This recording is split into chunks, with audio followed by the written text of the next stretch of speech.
Okay, well, thank you. Thank you for making the trouble for coming along today. So this is the first. This is a bit of an experiment. It's the first time we've done this particular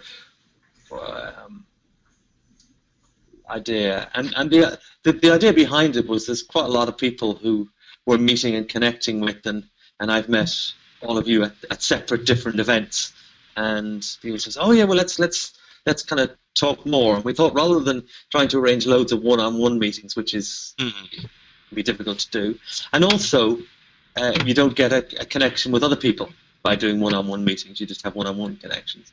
We would arrange. This is the first in a series of monthly events. So let's start by the way we start all of our meetings at Heart and Business, is just to do a short meditation.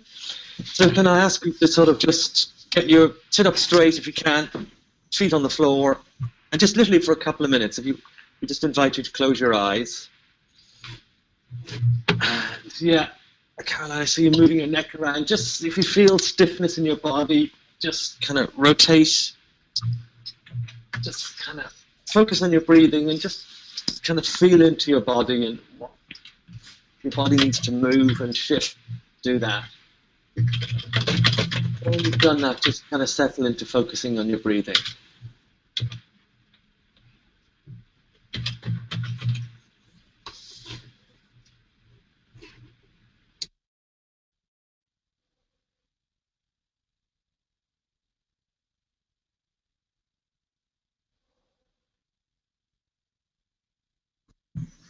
If you find your mind wandering, then just bring back that focus to your breath.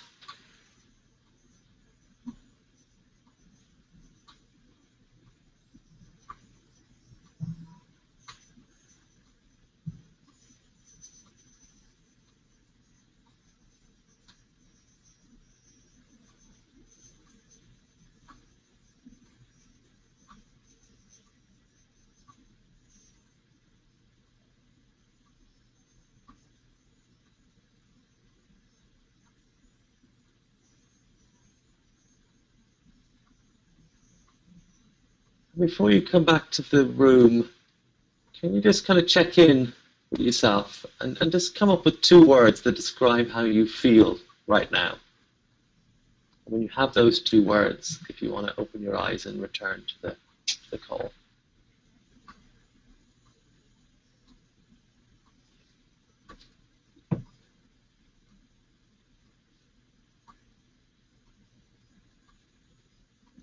So what I'd like to do is for us to go around in sequence to say, just to introduce yourself with your name.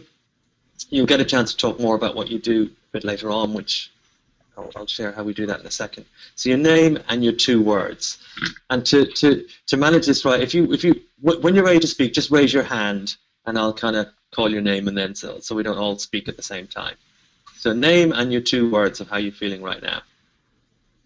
Anybody can raise their hand and start.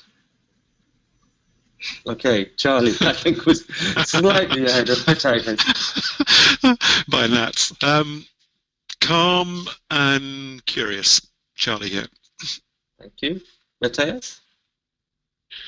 Hello, I'm Matthias. I'm centered and all ears. Caroline? I'm sorry, I'm incorrigible. Moving in stillness. Andrew, excited and curious.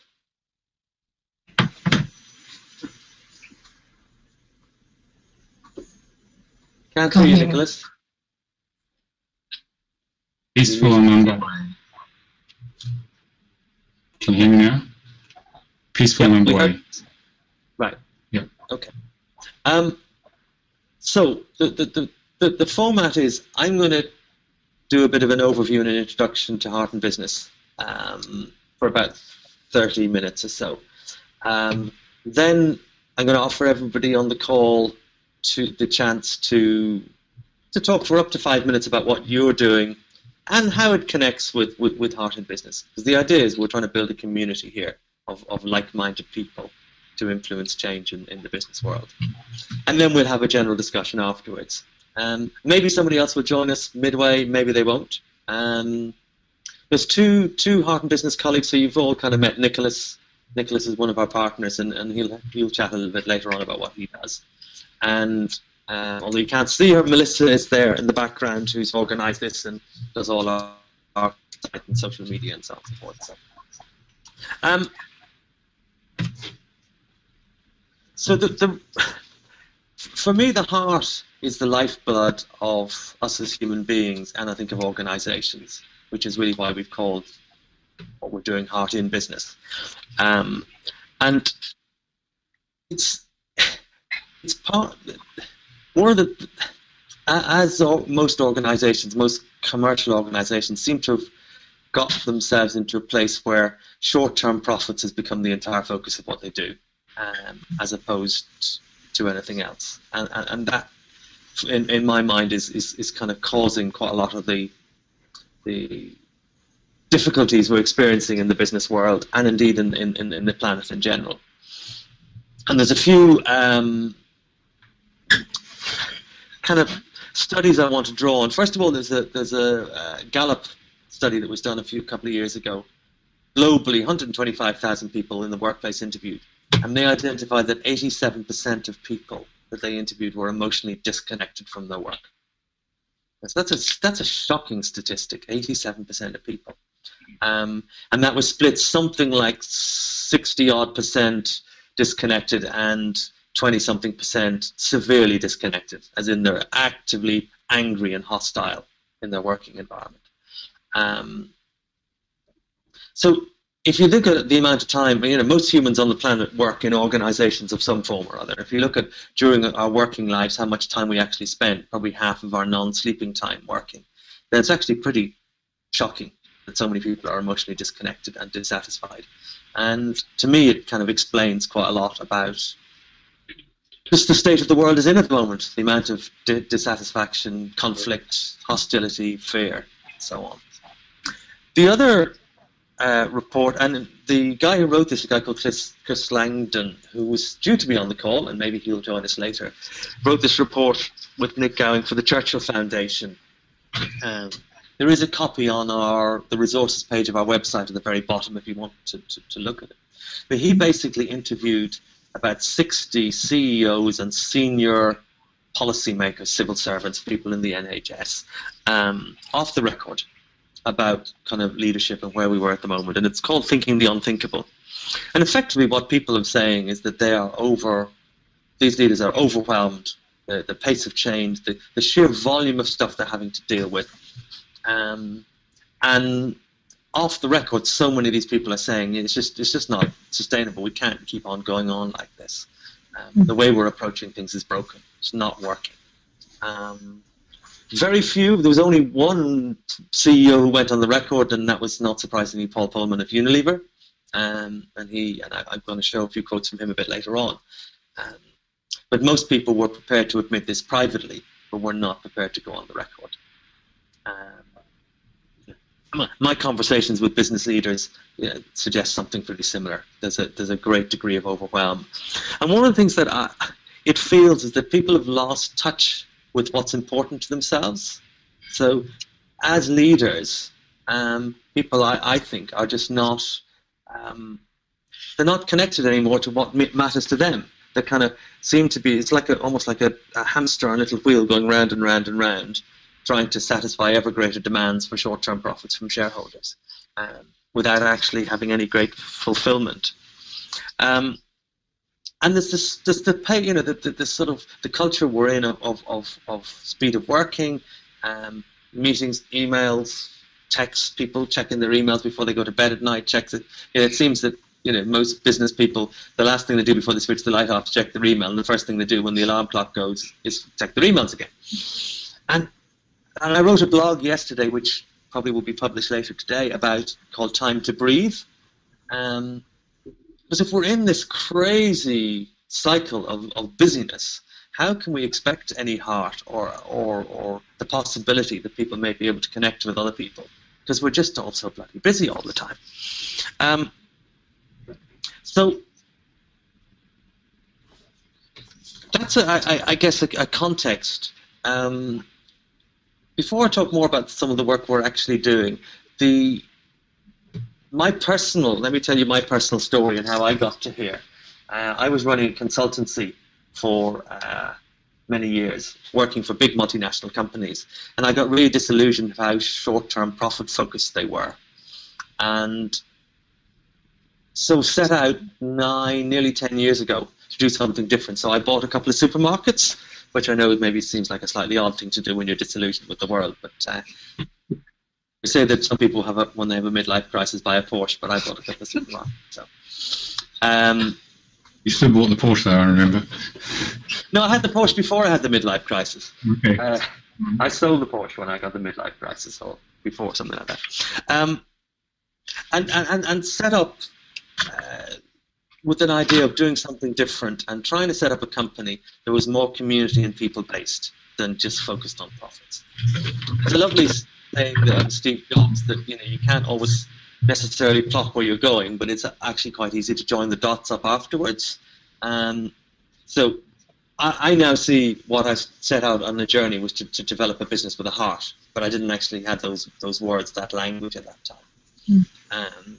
Because somewhere along the way on that journey, my marriage broke up, and I started to really connect with myself and did a lot of interpersonal work over the last 5 years. So, I kind of started this journey with a gut intuition that this is where I needed to go, even if I didn't really realize where I was going.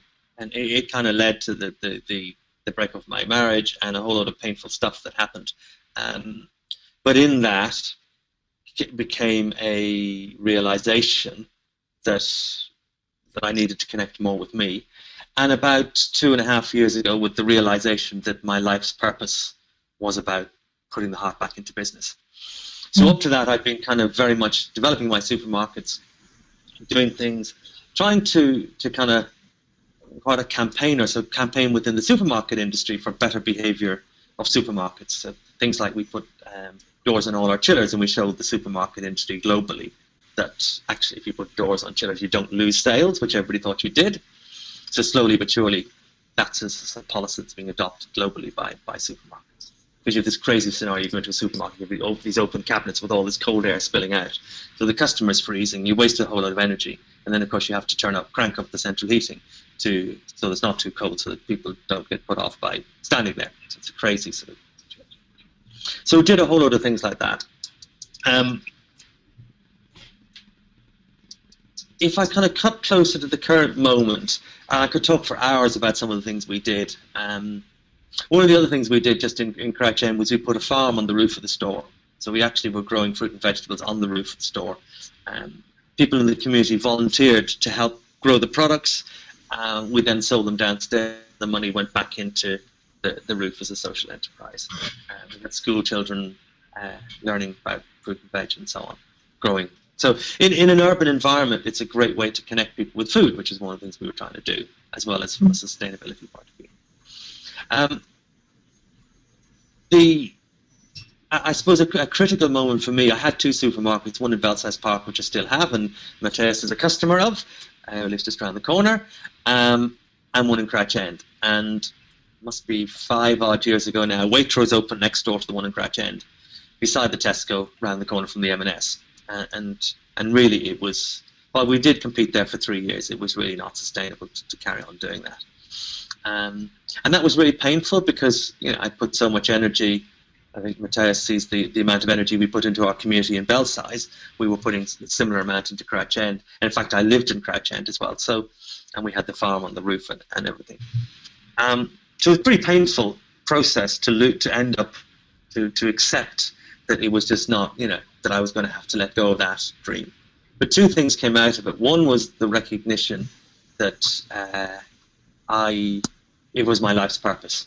And in fact, it was a conversation with Nicholas, sitting on the South Bank before. I was so exhausted, I went off on a sabbatical for 3 months. I went off to India, and the day before I went to India, I had a coffee with Nicholas, who just had a book published, and he asked me, was I ready to write a book on my approach to business, because it was kind of unconventional. And I said, yeah, it would be called How to Put the Heart Back into Business, and it just rolled off my tongue, those words. And I'd never even, before that moment, thought about writing a book. So it was clear to me that that was something. And when I went off to India, then I realized there that this is what I was supposed to be doing. So I've been working on the book on and off, and founded a year or so, just over a year ago, with Nicholas, then 4 others, Heart and Business Limited, which is where we are now. The other thing that came critically out of the closure of Crouch End was me realizing that actually we hadn't gone deep enough into the heart with our own people. So we had done loads with the community, we'd done loads with the environment, but actually had we really got into a place where we were working very, very deeply with our own people? And the answer was we hadn't. So that's what the focus of the last 2.5 years have been. The first year was very much about just we developed a thing called the Heart Program. And again, on the Steve Jobs joining the dots, one of the things about Heart and Business is that everything we do and we're offering to companies are things we have run in the supermarket. So the supermarket is like our laboratory. And what we've realized, I can now see from where I'm sitting today the sequence, the way you would go about doing these. But we didn't do them in the right sequence. We did a load of stuff that was a waste of time, and we did, and quite a lot of the learnings is things that don't work and what you need to do. But this Heart Program, I've now realized needs to come after the work we've just completed. We did it the wrong way around. But the Heart Program was about getting people at ground level to connect with each other, and running workshops and getting people to share openly, and starting with meditation, and just to connect more and feeling safer and feeling a great degree of trust for each other. I'm not going to dwell too much on that today. I want to talk more about what we've been doing over the last year and a bit, which is what we... When I founded Heart and Business because I realized that I couldn't just do this on my own. I needed to have other people. I'm sure I could write a book and so on, but if I really wanted to influence change, I needed to get an organization of people together. And I kind of surveyed in my head all the people I'd met. Over the last 5 years, I've done an awful lot of personal work. I'm a member of the organization called the Mankind Project, which is a men's organization, an organization called Celebration of Being. And those are the two that were most impactful in terms of me helping realize who I am and being more conscious and more aware. And I kind of mentally scanned all the people I'd met over that time, and that's where the other partners in Heart and Business came from. They're people who I could see working in the business environment with tools that could be used. So what we did just over a year ago was we said, okay, let's take these people like Nicholas and Eudora and so on. Let's look at what they're doing outside. Let's put them all together, and let's throw it into the supermarket and see what happens. And it was literally, that's kind of what we did, really. And it was quite astonishing. We now call that program the Heart Resuscitation Program, because it's about getting the heartbeat going again in an organization. And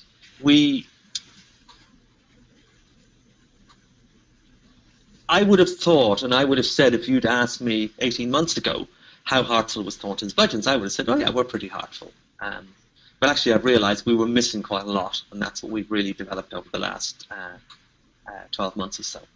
So there's two aspects. I'll talk you a little bit through what we actually physically did and the results of it. I had an impulse at the last minute to try and play you a video of some of my colleagues talking about it, but apparently I haven't. I need to be hardwired onto the internet for that to work properly, so maybe by the next time we do that. But it will be, I can send you a link to it on our website if you want to sort of see it on another occasion. So there's two aspects. So for me, heart resuscitation is all about getting people to a place where they're connected with what's really important to them, whether people are doing what they love doing, and where there's a greater degree of truthfulness going on around a boardroom or senior management table. And I say a boardroom because you need to start this at the top of the organization. This is not something that can really percolate up. I mean, yes, people can encourage, but ultimately, the step one of being a heartful business is the CEO needs to say, yes, I'm prepared to do this. And I'm prepared to take the risk with my board. And one of the challenges we've come across with quite a few of the companies we're working with is that we get the CEO on board, but then he's saying, I can never, I won't be able to get my board colleagues on board, or they think I'm mad or crazy, or I don't have the courage to do it, or whatever. So sometimes some of the people we're working with now, we're actually coaching them as individuals to get them into the right sort of place where they can actually go to their board and say, this is what we want to do. I guess I had the advantage that as the owner of Thornton's Budgeons, I could say, look, this is what we're going to do, and encourage my colleagues. Now, it wasn't, I don't run a sort of, as you could imagine, a dictatorial, this is what we're going to do approach. So some of the things we were talking about, we've been talking about for quite a while, but this time last year, we were right in the middle of a massive great price war. So those of you who are close to the UK supermarket industry will probably know we're still in the middle of a huge price war. So this time last year, we were 7% down on the previous year, with Aldi and Lidl onslaughting all over the place. And basically everybody in the market was down. So that kind of was difficult and beneficial, because the beneficial, it helped me kind of get my colleagues to a point where they were saying, okay, right, well, we really do need to do something radically different, which was good, because you have to have a motivation for change. If we were if we were sort of moving along and we were doing really nicely, then potentially it might have been more difficult to get people to sign up to doing something different. And it's an interesting question for me is, what are the circumstances behind when a business is prepared to make those sort of changes? And we're working with people that are in crisis, but we're also working with people. There's one company we're just about to start work with where the CEO has said basically they're doing really well at the moment, but he can see if he looks 3-4 years' time, he can't see how their current proposition is going to allow them to continue to thrive in the future. So I've talked about the purpose of heart resuscitation, which is getting people connected back with themselves, what's important to them. And I said at the very beginning, one of the things I think is that a lot of business leaders they're not in touch with what's important to them anymore. They're going through this. It's almost like their agenda is being set by someone else, by kind of shareholders, by what they feel the shareholders need. It's getting people in touch with themselves and clear on getting, also the other part of it is getting everybody doing what they love doing. And that's one of our principles. If you have an organization where everybody is doing what they love doing, then that organization will flow much better. And I think it's a pretty obvious truism that it will perform better. Because ultimately, everything we're talking about here, and I'll show you a bit of proof later on, everything we're talking about here is actually better business than the old short-term profit-focused way of doing things. So there's two aspects of what we did in the store. So the first part was run by Nicholas, and he'll chat a bit more about this later on. And we call it mission alignment. And this is about where we actually help people. So we have a very sophisticated piece of software that Nicholas has developed over the last 20 years, where we can look at individuals and what is it that really makes them tick? What is it that they love doing? What is it what's the life purpose? Why are they actually here? But also how they relate to other people. And that's the most powerful bit. If the 5 of us were sitting and we were the board of a company, then Nicholas will be able to see how we relate, how Caroline and I relate, for example, to each other, where we'll really thrive and where we might clash. And we use this within Heart and Business, and there are times when the people in the team clash with each other, but that's really conscious, and people kind of own that, and then we look and try and understand what's the cause of the clash, rather than burying it away. Because in boardrooms, there's a lot of conflict. Most of you will have experienced, I know from what you're doing, working with boards. There's a lot of conflict. A lot of people don't say what they really feel. A lot of kind of competitiveness. I don't really want Caroline to see what I feel, because I'll lose the advantage if she really knows what I feel. So it's getting all that on the table. And we do it. It works using an analysis of people's name. And I don't know how familiar people are with neuro-linguistic programming, but that, as a principle, talks about words attract energy. So the words and the language you use has an impact on how people react and respond to you.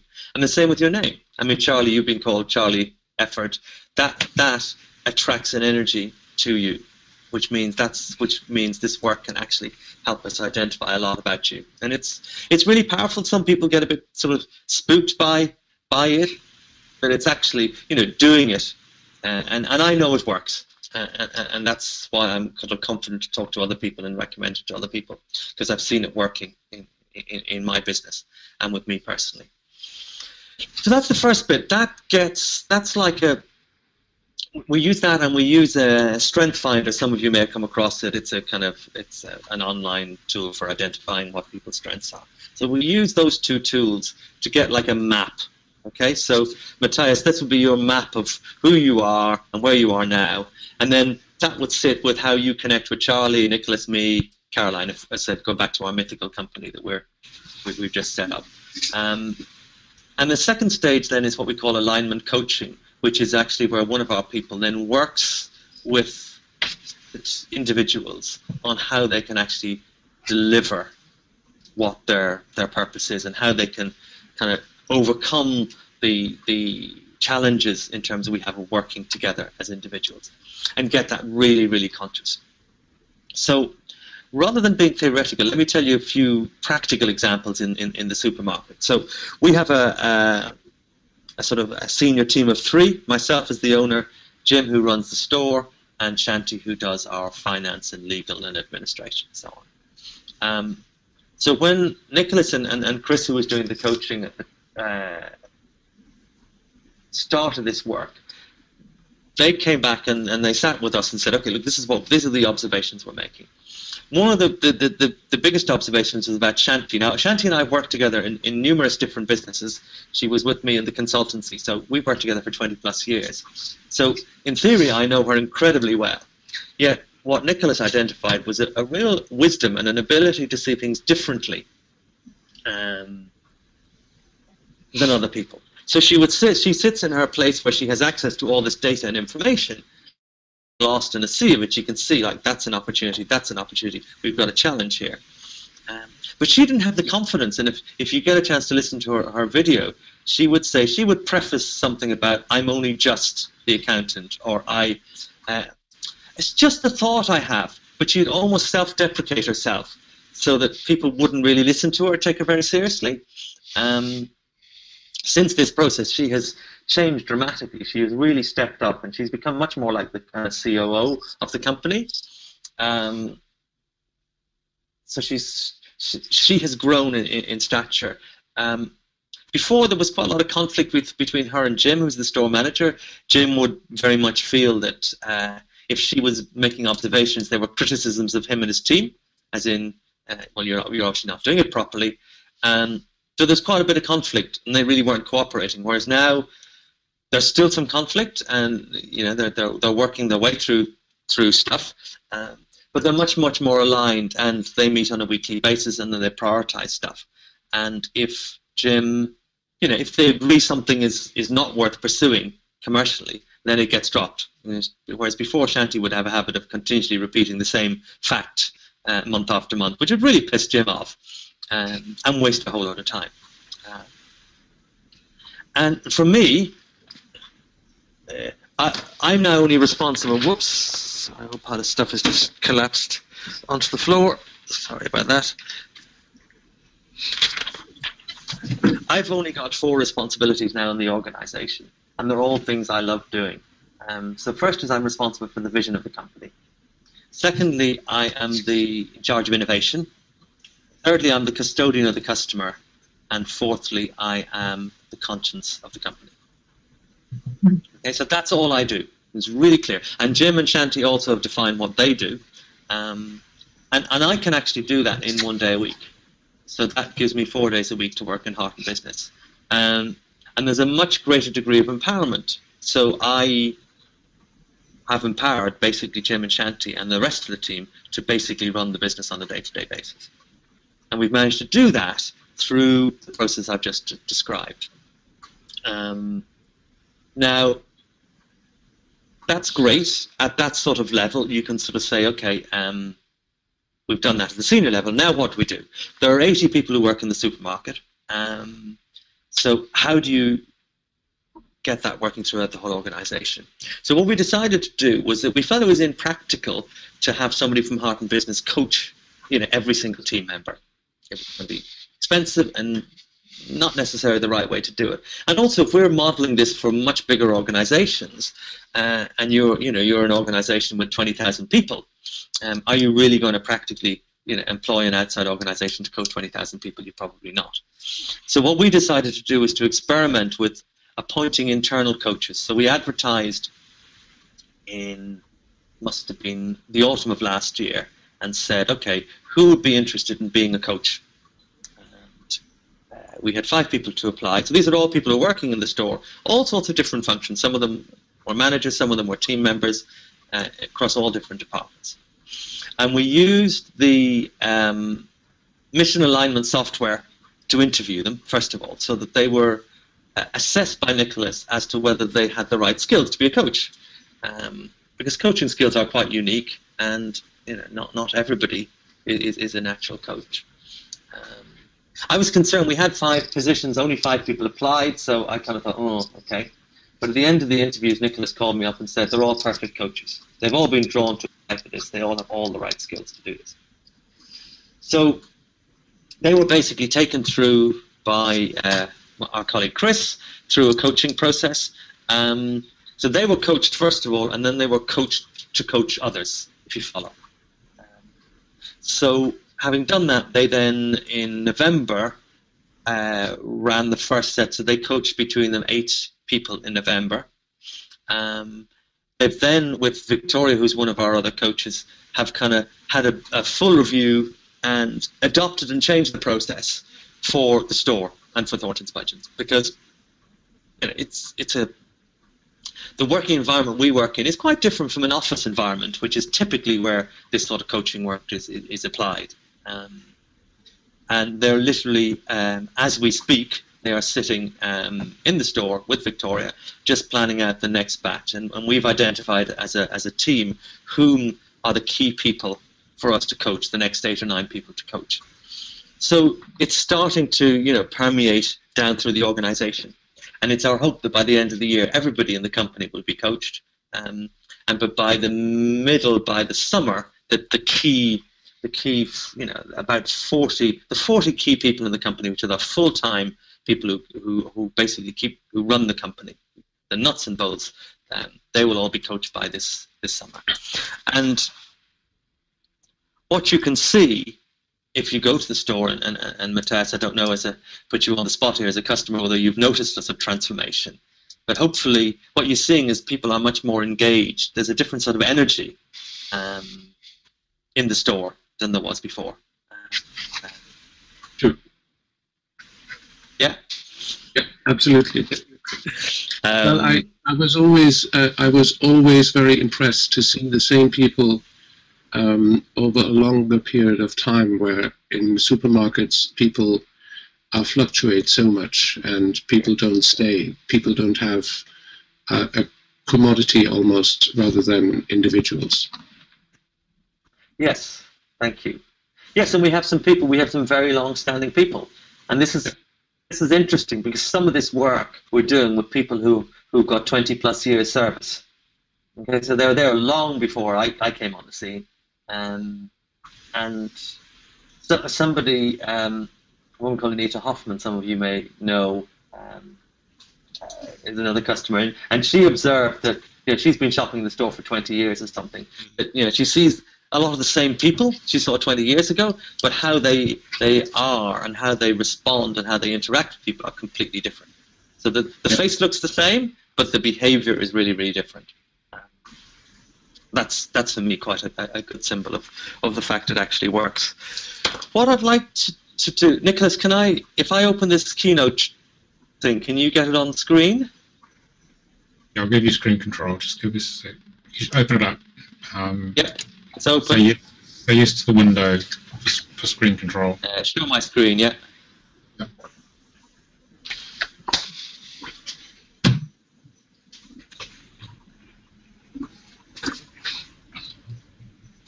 Okay, so people, you can actually see between the cameras and the actual screen share, you can see on the edge of, if you roll your mouse to the edge of what going to your screen, you can see two little vertical bars or horizontal bars, and you can move it left to right or up and down to actually see the presentation more clearly. Okay. Mm-hmm. You guys still see me? Yes. Everyone can see you. It's okay. Do you see the chart? Yes. Yeah, everybody should. I can't see any of you anymore, but anyway, I'm just going to have to trust this. What I want to do is just, not a great fan of PowerPoint presentations, but there's a few things that I think are worth sharing just before we go into a more general discussion. So the first is the actual results. So if you look at the sales, so when we started the HEART program, which is the first part of kind of getting people to connect with each other, we were in a place we were about 5% down. So in our business, everything works on like for likes. That's how you tell how you're performing, basically. And we were in that position because there's a Morrison's, which is about 15 minutes walk south of where we are. That was a rubbish store that was really refurbished and turned into a really, really nice store. So that hit us, and that's one of the vagaries of the business we're in, is that there's so much competition that we can be hit by stuff all over the place. So that's the place we're starting in. When we ran the HEART program, we managed to shift from kind of -5 back to just slightly above flat. The price war then kicked in, and we were back down to the sort of -7 place. Where we are now, having coached everybody and applied the principles we were talking about, is we're now in a position where we're just slightly above flat, which in a marketplace where the whole Budgeons estate, just as something to benchmark, is down around 6%, and there's food deflation of 4%, which means that if your sales are -4, you're actually selling the same amount physically as you were last year. We're selling sort of about 5% more than we were this time last year. And everybody else, you know, if you look at the Tesco's, the Sainsbury's, everybody's pretty much in a negative place except the guys at Aldi are negative. So that's our own proof. There's loads of other proof. There's a report, and I'm just showing it up to the screen. Can you see it? Raise it up a bit higher. Flatter to the camera. Yeah. Yeah. Anyway, yeah. There's a report written by an organisation called Arabesque Partners, and again, it's on the resources page of our website, called From Stockholder to Stakeholder. And basically, it looked at organisations that were not just focused on maximising shareholder returns at the expense of everything else. And they identified that 88% of all the studies they looked at found that companies, they called robust sustainability practices, but I basically talk about companies who care about people and planet, demonstrate better operational performance on every level you look at. And that contrasted with the McKinsey study that said that 79% of C-level is a new word I've come across recently. It refers to CEOs, CFOs, and all these C somethings, basically senior people, board members, felt that they were under pressure to deliver financial results in 2 years or less. So the two conflicting pieces. So actually focusing on the long term and not on short-term profits is better, but everybody seems to be focused on short-term profits. And some of you may have heard of B corporations, which is a movement that was incorporated in the States, where their aim is to maximize stakeholder returns, which is not just shareholders, it's also employees, it's community, it's environment. And during the 2008 crash, the big corporations that existed in the States at the time were a few hundred, outperformed the Dow Jones Index by 82%. So everywhere you look, and there's a whole raft more studies, and I'm sure I'm preaching to converter here. I don't necessarily need to convert you guys to that. But a lot of the people we're talking about it too in business, need this sort of hard financial proof. So this is not only good to do, good for the planet, good for the world, it's also actually far more sensible from a financial point of view. So what we're saying is there's a three-step process to do this. The first is, as I said, the CEO and the board say yes. The second thing is the heart resuscitation program, which I told, and then we'll talk to you about. And then the next stage is you can actually develop your purpose. Now, again, we did things in the wrong order, I believe, in Thornton's budgets, in that our purpose is we're the community supermarket that really cares, and we've been that for quite a long time. But we kind of didn't have the stuff behind it to make it really, really work. I'm just going to quickly give you a few examples of organizations that have done this sort of work. So Apple, one of Steve Jobs' famous sayings was, "Don't chase the money." And interestingly enough, when he hired John Scully to run the company, and Scully then fired him, Scully actually chased the money and almost bust Apple. And Steve Jobs, then we all know, came back and created the mission statement, which was to make a contribution to the world by making tools for the mind that advance humankind. Now, to me, that is a higher purpose. That isn't just about, well, we're making really, really good products to make as much money as possible. And interestingly, since Jobs' death, this is their mission statement, which is a much, much more, what I would call functional mission statement. And I don't know about you, but if I was working for Apple now, I would feel much more inspired by that than by that. And time will only tell whether, because a lot of people are saying, well, has Apple lost its way? This mission statement got them to being the largest company in the world, so they were doing something right. I'm not necessarily saying they were the most heartful place in the world to work, because they weren't, but from terms of a company with a purpose, I think it's a good example. Gore, who make Gore-Tex, I won't read, you can read it yourself, but again, it's a company that practices what's called servant leadership principles, which again is something very similar to what the principles we would aspire to in heart business. And then Unilever were probably the best example in the sort of big multinational world of an organization that has approached things very differently. And you can see there, you're talking about, brands that help people feel good, look good, and get more out of life. And a couple of quotes from Paul Pullman. So he's basically saying, he's gone out on a limb and said, look, we as businesses need to make a difference in the world. We have to make a positive contribution. And actually, it works as well. But he's very much gone out on, this is the reason I'm doing this. I want to make a difference in the world. And they've created a sustainable plan for growth.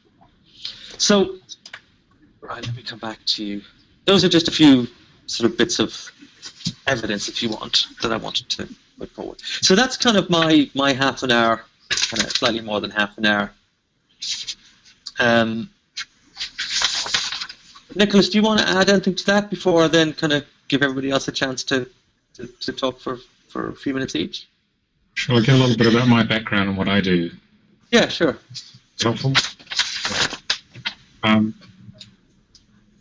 I'm trained as an engineer a long time ago, but I was very much involved in marketing and bridging between many different disciplines, especially technical and marketing and financial. And I used to be in the corporate world up until 1997, where I was working at Inmarsat, which is an international mobile satellite organization, making sure you got internet on your long-haul flights. That was me, handheld satellite phones, and at a very high level developing these projects and looking at how to get them out to the world. Then I left that and set up an alternative business, which is moved into helping people in personal development, really, so that they could basically connect to their real purpose. That got me very interested because I sort of found the corporate world just a bit too harsh, really too harsh, and people weren't flowing together well. They were just doing what they were told to do because they wanted to keep their job, and they weren't particularly happy. So I moved into a completely different sort of place for the past 18, 19 years and developed a very successful... Nicholas, there's something come up on the screen that... Hang on. List of participants. I don't quite know why that came up. Yeah. I just switched you off. Your presentation. Sorry. So basically, I've worked out a whole lot of alternative technologies for helping people connect to their real purpose in life, which is we call the mission alignment work. And essentially, it uses your birth name, sounds of your birth name, as Andrew was saying with NLP, which is energy. We analyze that energy, and from that we can work out what are the core challenges that someone at a board level, which is, I'm one of the first in along with Andrew when we work with a company. What are the core challenges that the CEO or chairman is facing? And they're usually all pretty stressed because they've got a couple of board members who are really giving them a difficult time. And they want to know, well, why is that happening? So we look at the core challenges that the CEO is facing. And then we look at what abilities does he have to overcome that? What is his core, deepest capabilities? And then we look at what are his goals that he's trying to achieve in life. And we look at what's his purpose in life, but then we see how aligned is that to where his business is going. And we've discovered that if the alignment is really true, then the business is very successful. Okay, but if it's not working so well, then usually there's a misalignment between, especially the CEO and chairman and the business. And then we look at the board members. We look at what's driving them, what are their challenges, what's all the hidden stuff that drives all the board dynamics, what talents do they have, again, what goals, where do they want to go in life. And then the most important bit is looking at the dynamics between all of them. Why are they gridlocked in certain ways? Why are certain things in the business not working so well? Why are there power struggles? We can identify one client, the CEO wasn't unable to get his vision out to the world, and he was getting very frustrated by two founding board members who were actually, I determined, more powerful than him. And so there was a power struggle going on inside, which was actually very destructive to their business, and they're in a highly competitive market. And so the CEO knew he had a major issue here. If he didn't resolve this, the competition would probably eat them for breakfast in 4 or 5 years. They probably wouldn't be in business in the same way. So he knew he had to do something about it. So essentially, with a mission alignment, we get to the core personal journey of each board member, senior management member, how that actually plays out in the business. Because we've discovered that the business can only go so far as the actual individual development, professionally and personally, of senior management. And so what we aim to do is to understand the deepest dynamics of why things are the way they are, and then find ways to align them with alignment coaching, which is the other major tool we use with our coaching associates, to actually help them align to where they really need to go, to get them to do what they love doing, reposition them. And so when people are more on their natural flow, they're navigating the pathway that really works for them, they're a lot happier, more fulfilled, they perform better. And when that happens, performance goes up. Which is why we had the plus 7% with budgeons, and it wasn't that hard. It was an amazing shift that happened because people actually got conscious of what was really important to them, and then they really opened to that, and their energy, enthusiasm really rose. They weren't doing their jobs, but they had to. They were doing them, like the coaches were doing them, because it was part of their path. And so we do the same with board members. We get them onto their true path, and we work out how to adjust the interactions and relationships in a way that's going to have them working as a cohesive force, where each is bringing their core strengths to the table, rather than fighting guerrilla warfare, which is extremely destructive to a business, because if that's happening, then the business is not going to perform so well. So this is what mission alignment work essentially does. It gives us an instant look at what the core dynamics are which drive an entire business from a few people to a multinational, because it is all determined by the hidden interactions between the senior management. And so our goal of that is to get them all in the flow and all in alignment, so then they're living a higher purpose than just reaching the bottom line. They're aligning to what their gift, call it the gift of service, or whatever, of the product or the service the company is delivering. So there's a higher purpose for what they're doing. And when you sort of raise your game, raise your consciousness at that level, then the company starts to perform better. Everyone's happier. And actually, in the end, it delivers better performance and for shareholders a better bottom line, but not in the way of the old-fashioned way of doing it the hard way, really squeezing people, making life miserable. I think there was a Gallup poll, wasn't there? You said 87% of people are emotionally disconnected from work. So if you take into account a margin of error, that's pretty much everyone, really. So we can only do better, really. I used to watch the grey people on my train going to work, and I don't have to do that anymore because I work from home.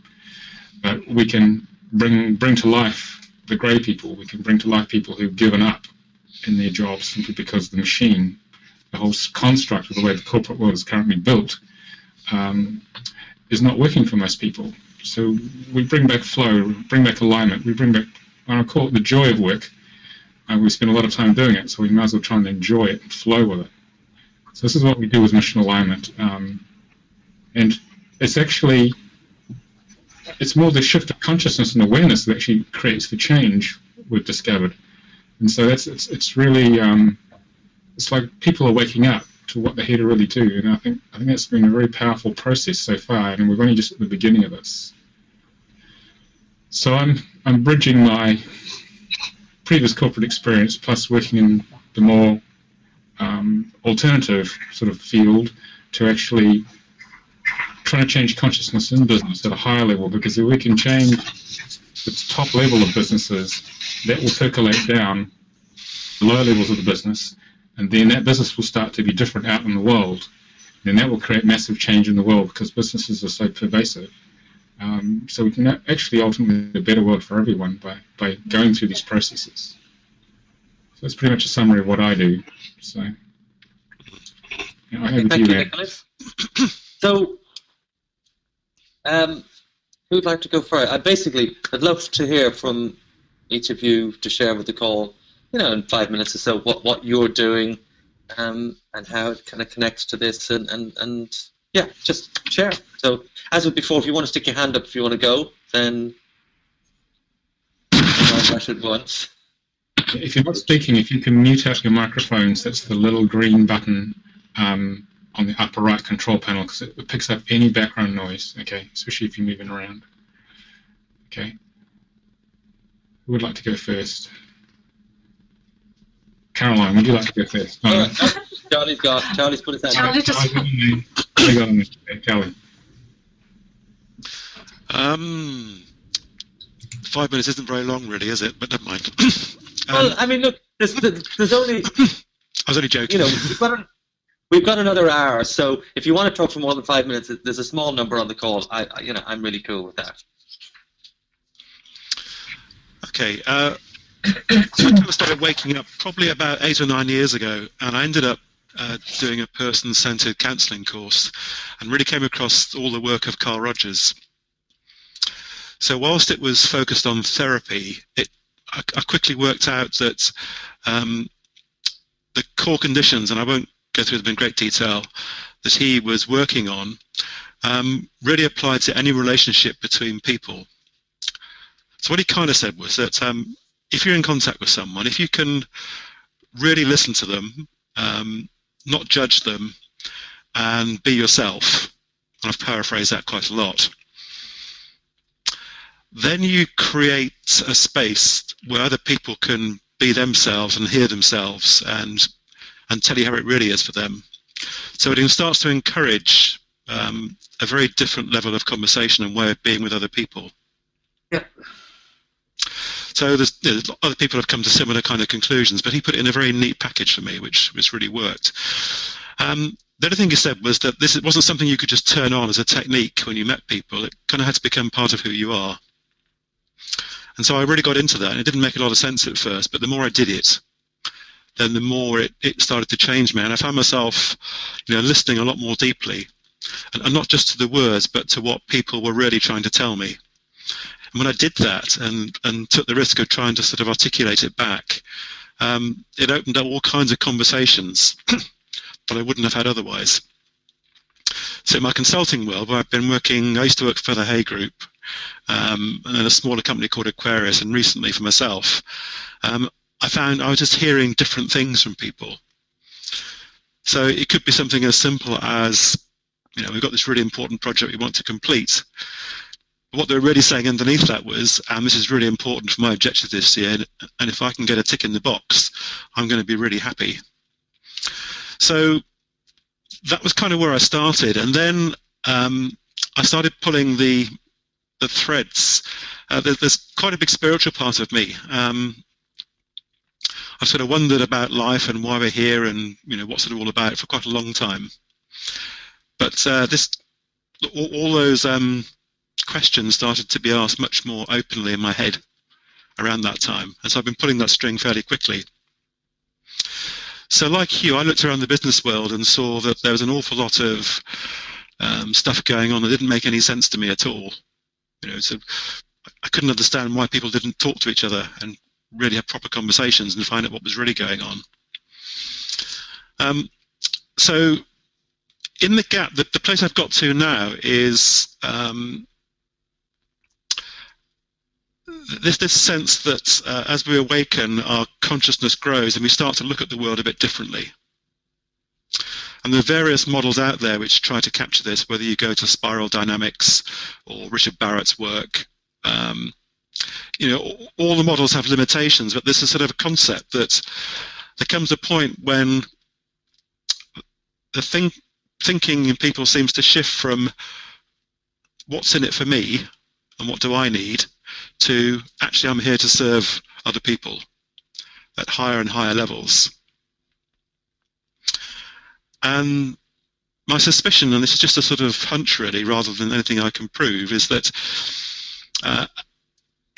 if you think of a kind of a couple of axes where going vertically is increasing in consciousness and going horizontally is the possibility of what you can do, that there's an exponential growth, so that as you become more aware and more conscious, what becomes possible and feasible and you can able to do doesn't just sort of increase incrementally, it grows exponentially.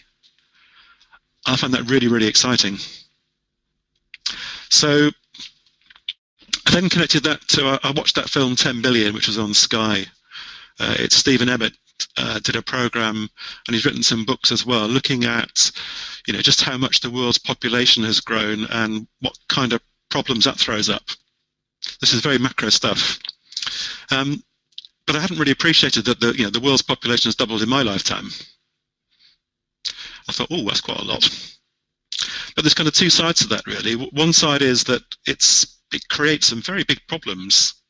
It starts with how do we find the water and the food for everybody, and then if you add to that, how do we give people a decent standard of living and a mobile phone, then you can see the problems get big quite quickly. But on the plus side, we've got an extra 3 billion brains to help solve some of those problems. So there's a real opportunity there as well, and I saw this world of conscious leaders is about trying to connect those two things up.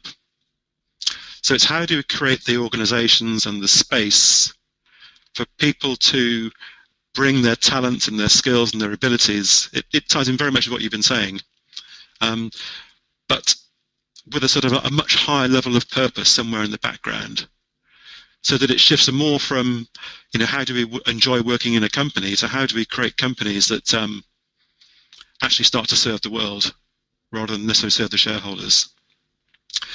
So for me, where I'm going is, have you come across the Reinventing Organizations book with Frederick Laloux wrote? Yeah. We start to talk about teal organizations, and organizations operating very, very differently and doing quite different things.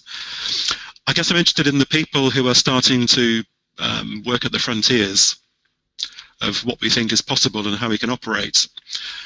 And what I want to do is create a space for them to come together, a bit like an incubation or a big greenhouse, and provide a space where they can be with people who I kind of get what they're talking about from day one, rather than having to explain it, and just see what can become possible.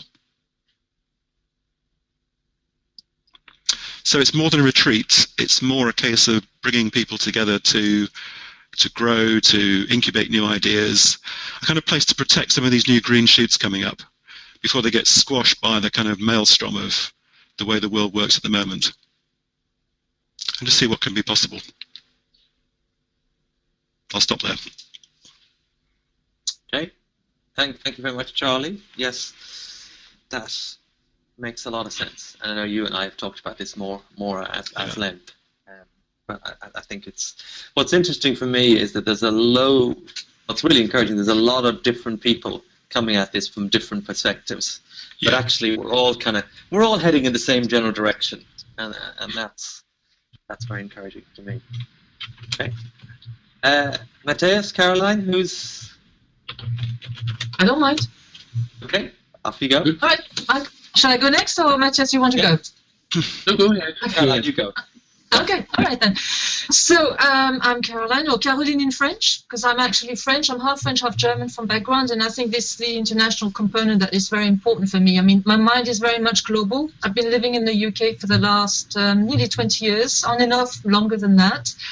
I've worked and lived in a number of countries around the world, Germany, Central America, USA, Cyprus. So I've got a lot of different perspectives over the years. I started in research, so I'm a qualitative researcher from background, so I'm a people's person, and I've been running group sessions with people all my life, literally. And it's taken me everywhere. It's taken me to Russia, it's taken me to the Middle East, to Lebanon, to the USA, Brazil, wherever. You know, I mean, I actually tended to avoid the Asia Pacific region because it was too difficult to recover from jet lag, you know, and carry on working the way I did. So I did this for a number of years, about 13 years in strategic cross-cultural agencies. So I know brands, you know, I've always worked for clients in the corporate world, and for, you know, that's really the core of what I've been doing for a large part of my professional life. And I had a little boy who was 4 and wanted to go to school, and I realized I wouldn't be his mum if I carried on working the way I did. So when it happened, I started working with What If, the innovation company at the time. That was like nearly 20 years ago now, or 15 years ago. I tried a partnership that didn't work out either. So I went freelance, and I said, I just want to be a mum. I want to be at the school gate. You know, I only have one boy. I want him to remember me. I was there, you know, at the school play or whatever.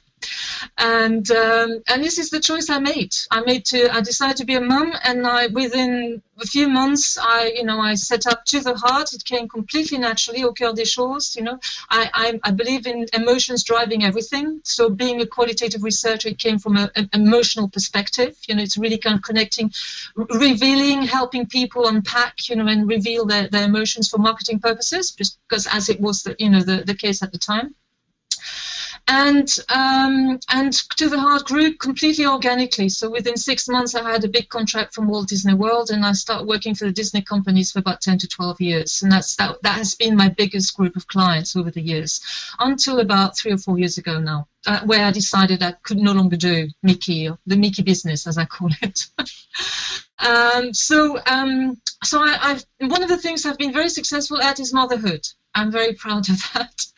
And at the same time, my consultancy grew. I've worked in all sorts of industries for all big names, from a baby's room upstairs to start with, and then from this larger room now. And I've really been kind of helping people with the same kind of values as me to start with, and very much a very, very strong creative spirit. I mean, working on my own, and I've been working on my own for about 16 years now, has really allowed me to develop the creativity I have in me, and really getting in touch with who I really was. So 10 years ago, I first divorced, and I then remarried a guy, an American, an innovation expert and creativity expert. So 10 years ago, I retrained as a creative facilitator. So that kind of moved the business from a research consultancy to a creative facilitation, creative problem-solving agency. This is what I called myself, which I still do in some ways. And then I moved much more into the world of innovation, so help a lot of big companies kind of creating new things, you know, new worlds, and with a very strong interest in new futures. So really kind of helping companies visioning the future. So I did a large project for Disneyland Paris, for instance, kind of really looking at a whole new area they had, you know, to what would they do with it. So I then moved into really what really interested me. I did a master with Buffalo with a Center of Creative Studies, and that kind of opened the whole new world of authenticity. I wrote my thesis on, you know, authenticity in terms of, you know, who I was, you know, in that sense. And And I discovered Theory U about at the same time. Theory U, which came from MIT. I don't know whether you're all aware of it. But I've been into Theory for about 10 years, for sort of very early stages of its development. And I'm still very heavily involved with it, integrated it in the work I did. And my core focus of interest now is dialogue, generative dialogue. So I've explored it through Theory U. I've explored it through the way of counsel, through worship sharing that the Quakers use, through Lego Serious Play. I became certified in Lego Serious Play purely because it was fantastic and it really used, you know, the generative dialogue form of sharing completely in the process. I really have focused on that area in terms of my own personal interest. That's my passion. It's just really getting people together and helping them communicate in a way that creates meaning and help them create what they need to be, what the future is asking them to create in that sense, you know, in the context of Theory U.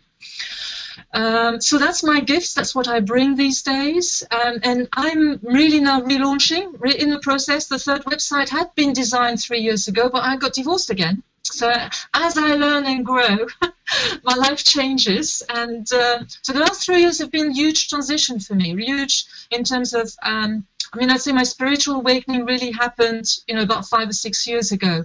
The last 3 years have been huge in terms of reconnecting me to whatever I need to be doing next, what life is calling me to do. So I became a Quaker, and I'm very close to the monastery in Hemel Hempstead, so it's very much Thai forest tradition, a Buddhist tradition. So I have a very strong meditation practice. I do retreats very, very regularly, and I'm also connected with the School of Lost Borders in the USA. So I've done Vision Fast. I'm planning the next one, which is all around death. So always going further, you know, really like kind of exploring for myself, because I'm not prepared to take people through change or reconnecting themselves to who they are without knowing myself, you know, what it might be like, you know, so kind of really nurturing the openness in me in that sense. So I'm about to relaunch, and really the core, what I say is I'm facilitating understanding and change for a sustainable future, and sustainability is a key word now for me. You know, I wanted to go away from the business world. I couldn't really deal with it anymore. About 3 years ago, I wanted to close to the heart down, and then things happened, and I realized that because I knew that world very well, I really need to go back to it and bring what I had learned since, you know, to it. So I'm very much position myself in a place of service. And I say that to clients, however shocking that may be for some of them to start with, and demonstrate it. I walk the talk. So for me, it's about being what, you know, really kind of, being what you're talking about. So the thing I wanted to add, which is important now in terms of my offering, is because of the School of Lost Borders and my exploration, my relationship with nature, with trees, and, you know, it sounds very theoretical, but it's very organic and very experiential and very transformational. I am now really moving the business in terms of integrating nature, reconnecting. So my motto is reconnecting people to themselves and to others with and through nature. So nature starts with their own body. So breathing is, you know, when I do coaching, and this is what I've been ending up doing, and end up doing training, end up doing coaching, end up doing whatever people need, you know, from a creative problem-solving perspective. I've just built a big labyrinth for this huge conference on sustainability in Barcelona last November. You know, people just as it happened, you know, because I have a very strong interest in labyrinths, and labyrinths is a space that is a holding space. It's just a holding space like any other. So, you know, having these 800, 900 academics and business people going through the labyrinth was, you know, a joy to see, and introducing them to another way of reflecting and looking at life and dialoguing with others. You know, once you've been able to reconnect to yourself, then you are able to connect to others in a different way. So yes, deep listening practices, you know, all these things I have integrated in my work. I've, you know, I kind of connected, made a lot of links with what I've heard so far. So where I am is relaunching to the heart as you know, as I just said, kind of connections, nature, but nature being a more kind of a prominent part, still with dialogue as a core offering. So anything to do with collaboration, creating, envisioning, you know, because I'm very intuitive, so I I am very creative, so I just adapt and create solutions to whatever is needed. You know, it's just, and I've mostly got my business through personal recommendations so far. So I've worked for very big names, and sometimes I think it's just luck, and I know it isn't. You know, it's just sometimes thinking, oh my God, you know, it's like they really want me to do this. And I haven't been looking for much work, I'll be honest with you, because I've spent so much time working on myself, you know, going through the process for myself. But I've done very well for the last 3 years, and now I'm really looking at expanding and being more busy, you know, thriving. This is a sense of thriving where I've been kind of observing and healing and dealing with what was happening, and kind of welcoming, embracing what was coming kind of naturally or organically. So I'm meeting a lot of people. As I met Andrew. Andrew was recommended to me through another friend, and you know, the web is expanding and very dynamic for me at the moment in terms of connections. And that's probably enough, I think. I don't know how long I've done. I always try to time myself, but I've not done very well, I think. So my apologies if I've talked too much. That's great. Thank you. Thank you very much. And yeah, I don't think there's any such thing as luck. I think it's yeah. There's fortune, but I think it was Arnold Palmer, the golfer, who said it was funny how the more he practiced, the luckier he got, which I thought was a very wise. Mm-hmm. But yes. Good. So I'm German. So half connected to you, Caroline. My background is I'm a trained artist, so I studied fine arts in Cologne and lived off that for almost 12 years until you couldn't live off this anymore, and started working freelance first and then fully employed in marketing and mainly in Frankfurt and then in international environments until 2004. In 2004, I left the corporate world after having worked here in London for a small company that used to be small, with 2.5 people employed working for a big international account, until 5 years later it had merged 5 times, and my team was 120 people, and I was not doing anymore what I like to do. And I was spending more time doing Excel sheets, project plans, sitting in meetings and studying status reports, which I hate. So I retrained as a coach after going through a bit of a personal crisis when I met the Brahma Kumaris, where I started my spiritual journey. The Brahma Kumaris then were not necessarily, I'm not a Brahma Kumari, I'm a BK Light, as they call me, or me and my wife. And we created a small consultancy called Curious Leaders. That the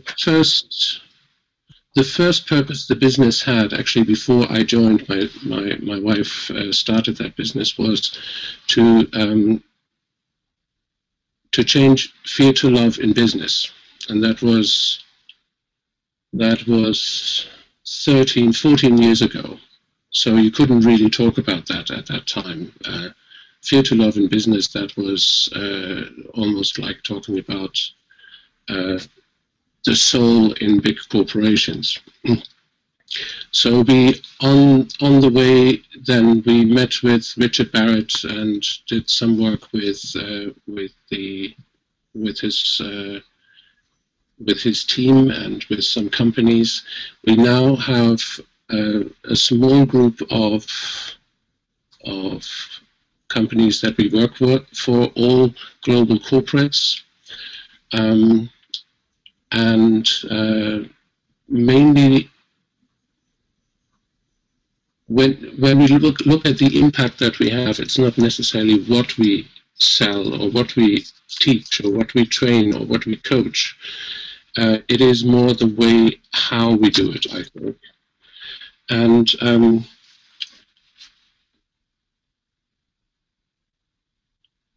if I would bring it down, what we really do, we encourage self-awareness and consciousness, but in a very hard-nosed business context, if you will. So we don't talk about self-awareness, we don't talk about necessarily consciousness, we simply observe the people over a longer period of time. We don't do one-day workshops, we only do that in series where we have time with people, where we can build relationships with people. And when we observe delegates on day 1 and when we observe them on day 3 or 4, something has shifted and we haven't said a word about what and how and why. They simply do the work themselves. We can simply give them space to do the work themselves. And when I heard you talk, Charlie and Andrew and Caroline, I think back at the environments that we are called to work in and that introduce us into their lives, and they are absolutely the worst fear-driven companies that you can think of. And most of them are in massive turmoil and massive transformation. And we asked ourselves, why don't we work with the likes of Unilever, and why don't we work with Andrew Thornton in his wonderful supermarket? And to some degree, it must be that part of our purpose is to work in the environments that need us, not that we don't have to give that much to. So it's you might call it service. Sometimes it appears a little bit like going into battle without arms. But what we noticed throughout our work is that I think work needs to be rebranded to some degree, because we observe young people going into work mainly in their second or third year, when they get re-socialized by work and they are told how work is. Mm. And the people that were enthusiastic coming from university, that had big dreams and now end up in a telco or in a bank or in an IT company, suddenly learn that work is not about fulfilling your dreams, but it is mainly try to survive. And these young people learn fear almost from day one. And when you work with fearful people all day long, that creates a system of fear that encourages itself over and over again. And today I'm not really sure if it is the systems that are producing the fear, or the people are not aware that they can let go of fear if they have a different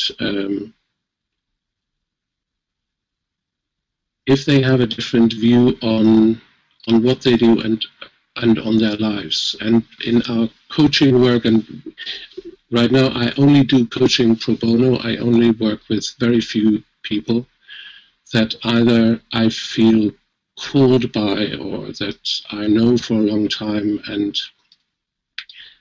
it is not a job, if you will. What I notice is that for young people in big corporations, purpose doesn't exist almost. It is replaced by the reaffirmation of their worth through money and through, how do you call it? Through promotion. the question of why are you here on this planet for a 28-year-old almost doesn't exist until you are persistent asking, what could it be? If you knew, what would it be? And this question comes up mainly from those professionals that we worked with that are over a certain age and a certain maturity, and that have experienced a crisis, and like you potentially. But as long as there is no crisis, there's almost no self-awareness and consciousness. And therefore, coming back to the question, why are we in these, why do we work with these big companies that seem not to want to learn as a system? I think the crisis of 2008 has changed something that we don't even see yet. And it loosens some of the glue and the tension in the system. On the one hand side, it creates spasms, and on the other hand, once the spasm is released, it gives some space for people to think different thoughts, to be aware of something else than only the next quarter results. God, that was free talk. I don't usually do that, but I want to stop here because I've seen we have another participant. It's Melissa, our colleague Melissa, who's been there all along, but she wasn't on camera for some reason or other. Oh, okay. Okay, thank you, Matthias. I'm going to open it up to see what happens at this point. If anybody has anything they want to kind of comment on something else somebody has said, anything that's, yeah, really open it up. We've got half an hour officially left. We obviously don't have to use the whole half an hour if we don't need it. But I'm just curious to know what people are feeling now and if there's any specific actions that would come out of today, things that people can learn, do differently, and so on. So I open it. But anyway, again, if you want to speak, just raise your hand and I'll call your name, and then so we don't talk across each other. I just need to step away for a minute, okay? You just start. Okay.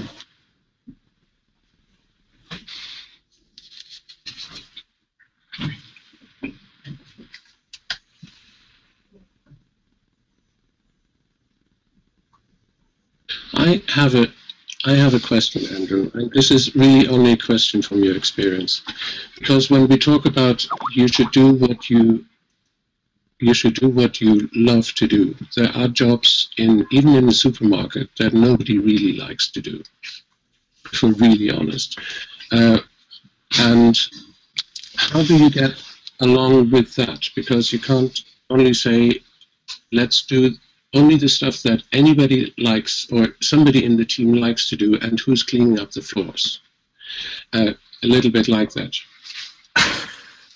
Yes, it's an interesting challenge. Having said that, Ona, who is our cleaner, who's Lithuanian, speaks very little English, so we have interesting conversations, usually through a translator, is really proud of what she does. She really loves cleaning. Mm-hmm. So she actually is someone who is in the right job. And it's a good question. Even at board level, I kind of felt that if you did this, you were going to end up with a pile of crap in the corner that no one would want to do. It just doesn't happen like that. My experience is that when you get a group of people together and a group of tasks doing, that typically there is a flow that can exist. And there are people in the store who love working in the checkouts. I mean, or love working in the deli. And there's some of the strong guys who fill the shelves in the evening. Yeah. Okay, I'm not saying that everybody, that there are different things that turn people on. And I think it's possible to get people substantially doing what they love doing. And ultimately, if there's nothing in the supermarket they love doing, then ultimately they will leave, and that's kind of okay. So I think I think it's possible. I really do. And maybe you'd ask me that question again in 12 months' time, when we've completed the work across the whole store, and can we see, are we really, really in that place? But I had one of the coaches come to the other day and said, well, so what, what if somebody's just really not liking what they're doing? And I said, well, okay, well, we'll have to talk about it, and we'll have to chat. Oh, we can do that. Yeah, of course. So if, Fred is not happy working on the checkouts, then let's talk with Fred about what it is maybe Fred would like to do. So we've got quite a bit of, and Matthias, you may notice this, we've got quite a bit of movement of people from different departments. And we've got quite a lot of people who work in more than one department. We have a lot of kind of multi-trained people. So they're working in the post office one day, they're working in the deli the next day, they're working at the checkout the next day. Yes. And this is the opposite of the Henry Ford mentality. But actually, if you're doing a variety of different tasks and building skills, it's more fulfilling than just doing the same thing all the time for some people. For other people, working on the checkouts all the time is what they want to do. So I think it's possible, Matthias, and I'd like to be able to offer you a bit more proof of that a bit further down the track. I don't need more proof. No, while you were talking, and I was trying with my inner eye walk through your supermarket, yeah. And I'm not sure if you're missing something that you created there, and that is community and responsibility for the whole. Mm-hmm. Yeah. And simply looking at some faces that I know for years now, and I think what is striking is that you created a community in the supermarket, not only with the employees, but with the customers as well, to some degree. Because most customers come back over and over again, and they know that they get better prices, most probably somewhere else. And the element of community and feeling responsible not only for my job, but for the whole is, if you ask me, almost more important than understanding that they love the work they do. So it's most probably both. Yes, I think so. And for me, that's the whole point about the purpose. So by being the community supermarket that really cares, we have a purpose that people can relate to that's beyond just selling as much boxes as possible. Yeah. So I think that's where the pieces come together, getting people aligned doing what they love doing, but having a purpose. And the number of times I've had people said to me, oh, it's fantastic to work for a company that doesn't just care about profits. Yeah. Another thing comes up, and I don't want to take up all the time, but the companies in crisis that we worked with, almost all of them have communities that they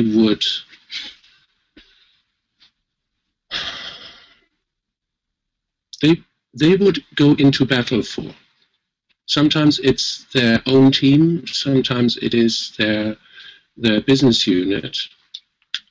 And we hear that literally. There is sometimes a language that reminds you of war veterans. When they talked about the big cuts that the company made and how everybody had to stand together and all these things, it sounds like my parents talking about the war a little bit. And the interesting bit from that comes a community that on a normal day you wouldn't create. But again, crisis creates such an opportunity. If you could distill this element and make it available not only in times of need or of crisis, and you see the same thing in Germany happening right now. Everybody is really stressed about immigration. At the same time, we've never seen so much responsibility of people that they take. They don't get this responsibility. They open up the houses. They teach people German. They do all kinds of things that they would never have done if everything went smoothly. Mm. Yeah. Anyway, I don't want to go too much into this crisis thing. Just, no, I mean, right. Crisis does. I mean, somebody said it about, you know, crisis. I think it might have been you, Matthias. The crisis does create a need for change. Yes. And I've experienced in my personal life. Caroline, you shared experiencing in your personal life. I suspect we all have, because we probably wouldn't be sitting here if we didn't experience that crisis. Yeah. I think it's kind of important, but okay. What else does anybody want to contribute?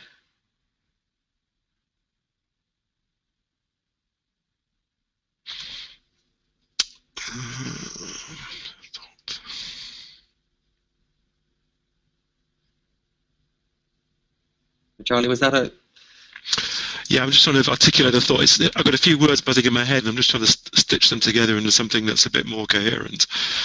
It's something about, from my experience, if you try to change people, they normally resist, and there's something about finding a way to allow people to change rather than... And it's not even what you say that matters, it's the kind of intent that comes behind that matters. Yeah, who you are when you're working with them. And so if you sort of widen that out a little bit into the wider business world, and I'm not sure what the answer to this question is, there's something about me wants the business world to change and be a much happier, better, more fulfilling, purpose-driven place. And yet, going out there and wanting to make it different and doing things to try and convert people doesn't quite sit right either. So I'm left wondering, what's the best way of doing this? We allow things to progress and evolve without, preaching.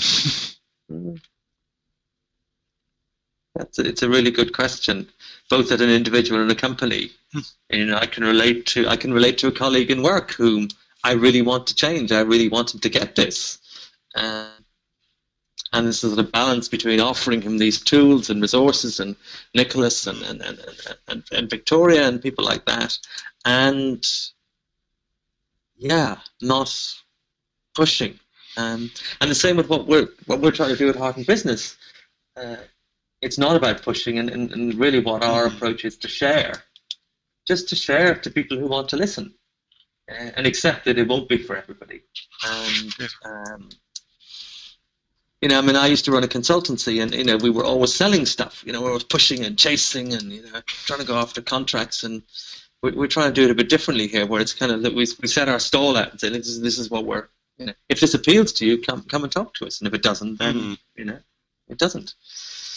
So, but that requires trust, and one of the things that I certainly have developed over the last 5 years is a trust in the universe. Trust things are meant to be the way they're meant to be. And when I'm in that place, good stuff happens, and people arrive, and so on. And it's always a sign that when people arrive and stuff shows up unexpectedly, it's always a good sign to me that I'm kind of in the flow. Stuff's happening because there's a sort of whatever, whether you come from a Buddhist, Quaker, whatever point of view, I certainly believe there's a sort of higher picture going on there, and this is an intelligence up there which is far greater than any of us. So there's a bit of it which people can often say that it's kind of that's passive, but there's a bit where you kind of need to just go with the flow. You need to kind of relax. I need to relax a bit and just trust. But also it doesn't mean I don't do anything. It's just it's a really fine balance, I think, Charlie. It is, isn't it? Yeah, you described everything that's been kicking around my head. Yeah. It's about being allowing and accepting and not trying to force it at the same time. It's certainly not passive. Yeah. And Caroline, I hear you describe about different phases in your life, and it's like, okay, right, well, okay, this is kind of run out of steam, so okay, where to next? So. Well, really, for me, it's just being. For me, it's always been about awareness and developing that. However, I don't think there are stages or levels or whatever. It's just it's different for everyone.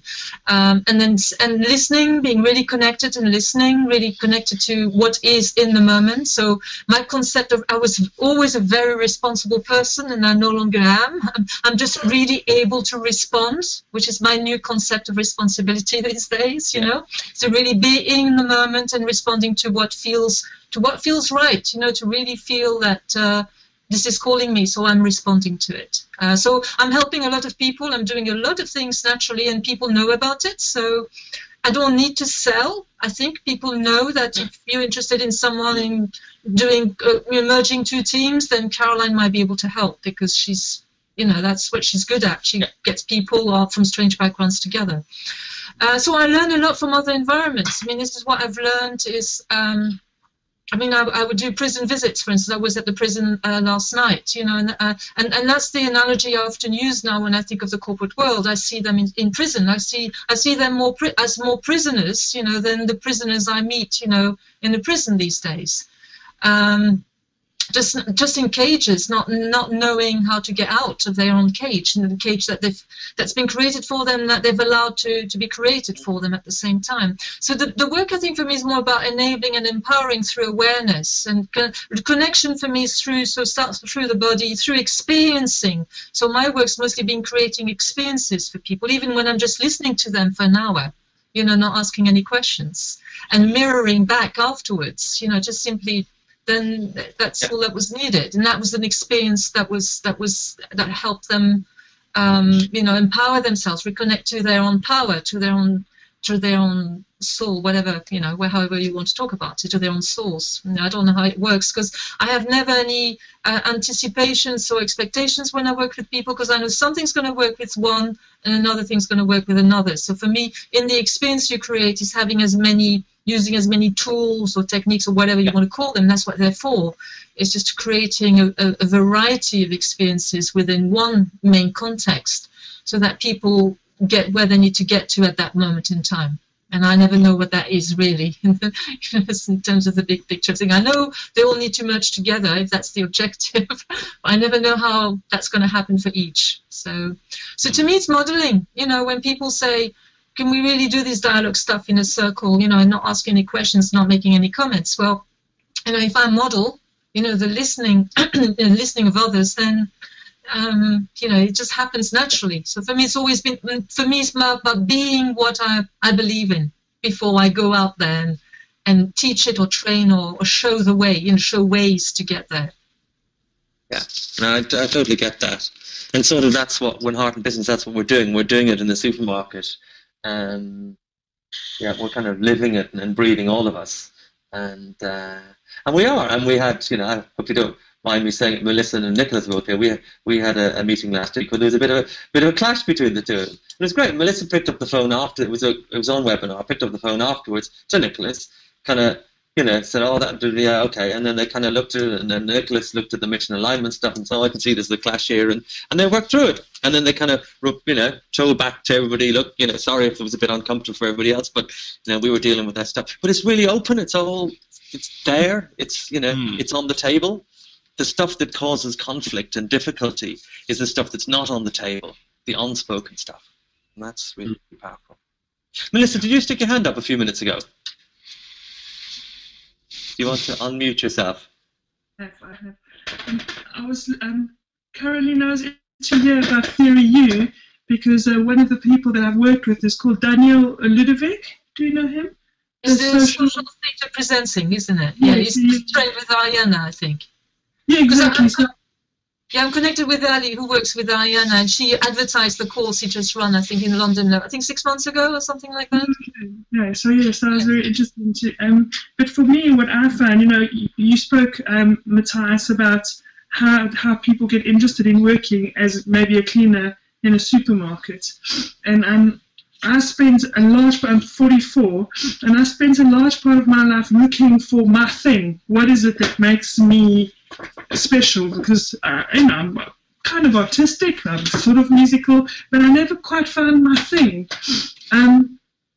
And finally, I realized that my thing is administration. And most of my life, I looked at people who were administrators and thought that was a lesser of a thing. That was something that, oh, I wouldn't want to be an administrator.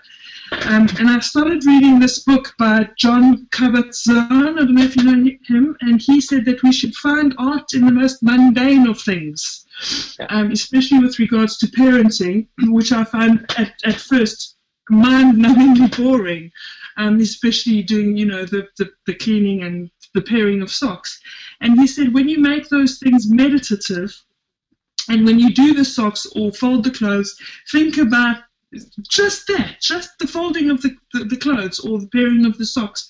It will become enjoyable. It will become something that you do well because you're focused on doing that completely.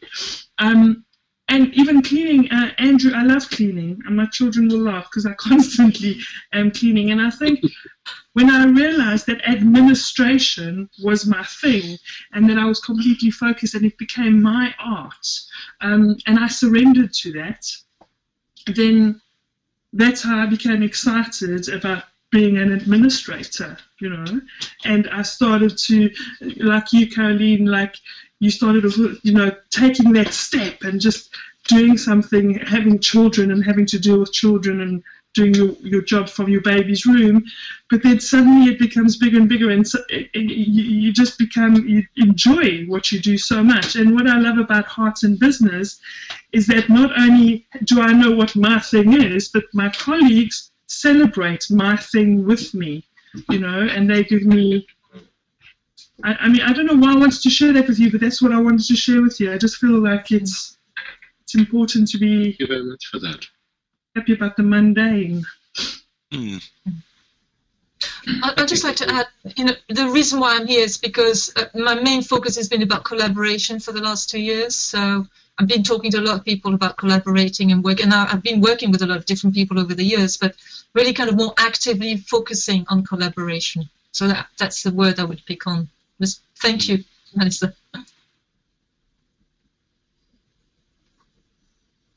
Thank you. Yes, but it's this thing about being in touch with what makes us tick, what brings joy, because actually it's a whole lot more fun and more joyful to be in that place than it is stuck doing a job. And the action that people have that I'm wearing my work personality now because you can't be how I am myself. I was talking to this about somebody recently, and they sort of said, okay, but with some men, maybe they're actually more at home at work than they are at home, and there's going to be a lot of personal work required for men if they're going to try and have the same sort of be the one being rather than sort of split being. There's a woman who said that, but I think it might be quite insightful. I'm aware of time. We're gonna come to the end quite soon. Is there anything anybody else wants to sort of share? I'd just like to ask whether I can get my name analysed, Nicholas. I always like to learn more. I've done lots of different things, but I haven't done that yet. I was sort of hesitant to, and I was deciding whether to sort of say this or not because I don't want to sound too commercial. But we have a sort of entry level mission alignment, which is a session with Nicholas, a preparation and a full analysis, which we've done, and your friend Karen has had one done, and that's, I don't know if she's told you about it, but she seems no, she hasn't. I haven't seen her since. Yeah, and we charge, as a sort of for kind of people like yourselves, we charge £490 to do that, which is a sort of full assessment analysis of your name, what the implications are, and what you can then coaching from Nicholas in terms of what you should do about it. And actually, interestingly, a number of the partners in Heart and Business, including myself and Nicholas, have changed our names. So I used to be Andrew John Thornton. I'm now Andrew Isaac Thornton, and I have been for about 3 years. And that came from my first session with Nicholas, which is about 4 years ago, when I was a bit sort of, okay, well, all right, and it was like, wow, this is good stuff. And then he said, deliver what you seem to be doing in the world. Your name isn't actually quite right, so you need to change it. And it was a bit odd in the business world to suddenly go from Andrew to become, sort of, I don't know, some sort of weird sort of what we perceived as weird suddenly becoming, sort of, name can't come to mind, but some sort of weird spiritual name. So no, you can do it on your middle name. So I never use my John name at all, and I just use it. It's in the background in what I do now, and it's made a huge difference. So anyway, I was hesitating, but now you asked the direct question. That's kind of, so if anybody's interested in that. And it's a sort of start point. If we're working with corporates, then that's often what we do, is we do that with the CEO to start with. And he or she goes, oh, okay, right, I'm starting to get that. And it's also quite powerful if you're working closely with other people. As part of it, you can have an analysis on their name as well. If you're working on your own, but I've had it done in relationships, personal relationships, but we've all done it within the Thornton business team, and we've all done it at the senior level in Thornton's budget. And so it's really, I found the interactions with people the most fascinating part. And exactly when Nicholas and Melissa had their clash earlier in the week, the first thing Nicholas did is went to the chart and said, okay, I can see what's going on here. I can see, I'm triggering this in you, you're triggering this in me, and so you bring awareness to it, and then, so it's really powerful, I must say.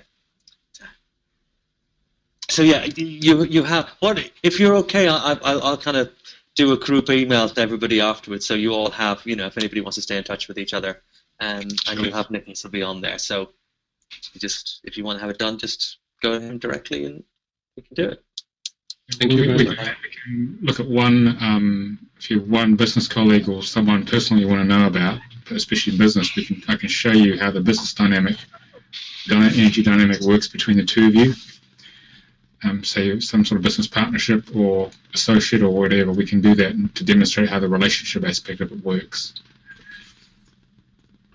It's very powerful, that. So, and so you can ask any question you like about your life, personal or professional. I should be able to answer it, and about that relationship with that particular person. So CEOs get very excited about that because they want to know about the thorn they've got on the board, and we answer those questions and we come up with strategies for managing that relationship better. That's what we can do with this piece of work. And if you're interested in seeing one, we did an event with the Conscious Capitalism movement, which Charlie was at in December in London, and we recorded. And Stuart Wallace, who was the head of the New Economics Foundation, agreed to have Nicholas do a reading with him live on stage. So it's in our website. If you go under events and you scroll down the events page, if you go under resources, the top of resources, there's events, speaking events. And if you look at the long version, there's an edited version. Look at the long version, you'll see towards the latter part of that, you'll see Nicholas actually doing a reading on Stuart. So it's quite fascinating. So if you want to kind of get a flavour of it being done on someone else, you can actually see that. And it was very, very courageous of him to stand up and say he'd do it. But it's quite, Charlie, I'm sure you agree, it was quite insightful. It was very interesting watching, I've forgotten his name actually, but he was very honest and open and kind of making connections that he perhaps wouldn't have made otherwise. Yeah. And any before we we'll do a close and a checkout in a second. Anybody, we've got a good time for one more observation or thought, or we can just close now. If anybody's last time to stick your hand up for any final comments. I don't have anything to say. Okay. So a couple of things. I'm going to email you all afterwards. I would love your feedback. Okay, this is the first time we've done this in this particular way, where we've just put it out there and see who showed up. And I'd love to know, and I'm really open to hear, this worked, this didn't work, didn't like it, would have been better to have more of this, anything at all, because you're the guinea pigs. You're the first people who were courageous enough to give up a couple of hours and come along to this. So I really thank you for that. I've certainly enjoyed it. I was a little bit kind of not sure how this is going to work. But, hey, I think it's been great. So what I'd like to do is just close by doing a 2-word checkout. So same as before. If you want to just close your eyes for a second. And just breathe into how you're feeling right now. Just check in what 2 words come to mind to describe how you're feeling. When you're ready, just open your eyes and again, stick your hand up when you're ready to share your 2 words. So, peaceful and happy.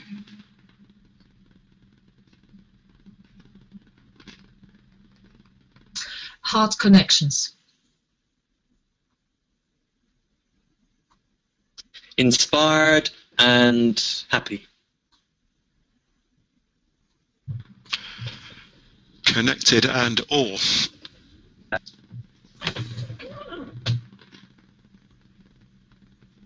Inspired and a bit tense. But thank you all again for coming on board. Oh, sorry, Melissa. It's okay. I feel proud and inspired. Thank you. Sorry about that. Yeah, thank you all again for giving up your time, and I'm sure we'll, be in touch somehow, and I will email everybody a bit later on. And thank you again. So we also have a recording of the webinar as well, which we can make available to you. So, okay. It'll be on. Melissa will email. It'll be on our website somewhere. So Melissa will email. I didn't check beforehand, so I should have done that. Are you okay with us putting what you've said on our website? Is there anything? It's a bit late to ask now. But, I mean, if somebody is not okay with it, we just won't post it. So, so please, if you feel uncomfortable with anything you've said that you would rather not be broadcast, then please say so now. I didn't say anything shocking, did I? Because I can't remember. So try harder. I sense that everybody on this call probably doesn't shock easily, so I think you probably know. Anyway, okay, great. Look, thank you again, everybody.